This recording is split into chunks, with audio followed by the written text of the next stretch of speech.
Hello everyone, welcome to our band. অনেকদিন পর একটা সিরিজ নিয়ে চলে আসলাম, পূজা মেমোরিজ। প্রথমেই আমরা চলে এসেছি দর্জিপাড়া সার্বজনিক দুর্গোৎসবে। ষষ্ঠী আমরা এসেছিলাম হচ্ছে চতুর্থীর দিন। এদের এবারে থিম ছিল রিগার্ডিং সত্যজিৎ রায়। সত্যজিৎ রায়ের প্রত্যেকটা চরিত্র, প্রত্যেকটা অভিনয়ের কিছু ক্লিপিংস আর কিছু মুহূর্ত তুলে ধরা হয়েছে।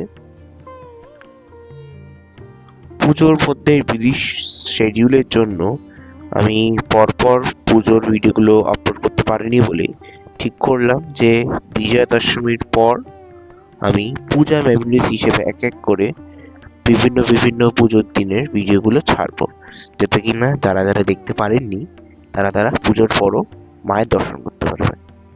আর এই হলো দর্জিপাড়া সার্বজনীন 2025-এর দুর্গা মূর্তি। খুবই সুন্দর করেছে।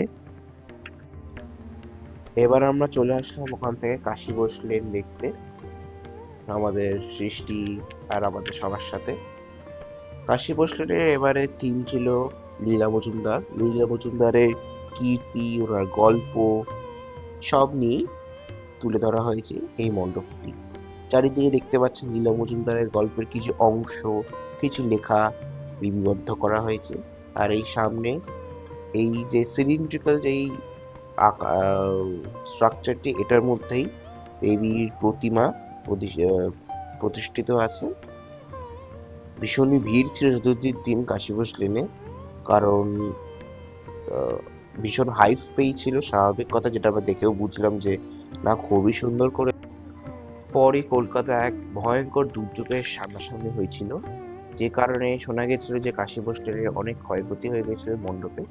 বাট দেখলাম যে না, পুরোটা ঠিক করা হয়ে গেছে। এখানে অনেক শোজ আর প্রেজেন্টেশন হচ্ছিল, কিন্তু সময় কম ছিল না, দেখতে পারিনি। কিন্তু প্রতিমাটা খুবই সুন্দর, খুবই মিষ্টি। আর যথারীতি পরের দিন আমি চলে গেছিলাম শোভাবাজার নর্থ থেকে বন্ধুদের সাথে মিট আপ করতে টু সাউথ গোলপার্কে কল্পক ঠাকুর দেখতে। ওখানে আমরা বাবুবাগান জন্য তারপর দিলাম রওনা। বাবুবাগানে এবার ওদের থিম ছিল গর্ব বাংলা, অর্থাৎ বাংলা সংস্কৃতির ওপরে ওরা তুলে ধরেছিল বিভিন্ন বাংলা সংস্কৃতির অংশ এবং অঙ্গ, যেরকম ছৌ নাচ, তারপর আর এই যে মূর্তিটি। তারপর আমরা চলে গেছিলাম ডিরেক্ট যোধপুর পার্কের দিকে। যোধপুর পার্কের প্রতিমাটা খুবই সুন্দর করেছিল।